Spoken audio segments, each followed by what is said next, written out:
ఓట్ల కోసం లేదా ప్రపంచంలో మహానుభావులు అనిపించుకోవడం కోసం కొందరు తింగర వెధవలు చేసేటటువంటి పనితో భారతదేశం నష్టపోయింది. పాకిస్తాన్ అనే మొక్క అయింది, ఆఫ్ఘనిస్తాన్ అనే మొక్క అయింది, కాశ్మీర్ అనే మొక్క అయింది, రకరకాలైనటువంటి కాశ్మీర్ మొక్కని మనం కాపాడుకున్నాం. అప్పటికి ఒక మొక్క అవతలోడు కొట్టుకుపోయాడు. ఈశాన్య రాష్ట్రాల్లో ఇష్యూస్ వచ్చినాయి. ఇదంతా ఎందుకు చెప్పాల్సి వస్తుందంటే మానవత్వం అనేటటువంటిది రెండు వర్గాలకి ఉండాలి. మానవత్వం ఒకళ్ళకి మాత్రమే ఉండేటటువంటి అంశం కాదు. ప్రస్తుతం బ్రిటన్లో జరుగుతున్నటువంటి విచిత్రమైనటువంటి పరిణామం అదే.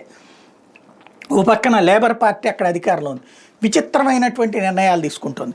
అందులో మొన్ననే ఎవరైతే అక్కడ తమ ఆస్తులు ధ్వంసం చేసి తమ ఆడబిడ్డల్ని తీసుకెళ్ళి అత్యాచారాలు చేస్తుంటే ఆ విషయం మీద కంప్లైంట్ ఇస్తే పోలీసులు వెళ్ళటానికి కూడా వీలు లేకుండా కొన్ని చోట్ల అక్కడ ఉన్నటువంటి పాకిస్తాన్ నుంచి వచ్చినటువంటి ముస్లిం సామాజిక వర్గం లేదంటే కనుక ఇతర ప్రాంతాల నుంచి వచ్చిన వాళ్ళందరూ ఒక్కటయ్యి ఆ ప్రాంతంలో రివర్స్ కేసులు పెడుతుంటే ఏమని చివరికి బ్రిటన్ పోలీసుల మీదన సస్పెన్షన్ వేట్లు. ఎందుకని?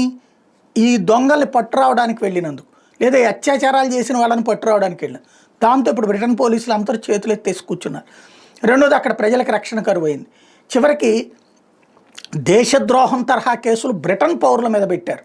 అది ఏంటది అంటే జాతి వివక్ష అన్నటువంటి కేసులు. ఇది ఒక ఆస్పెక్ట్ అయింది.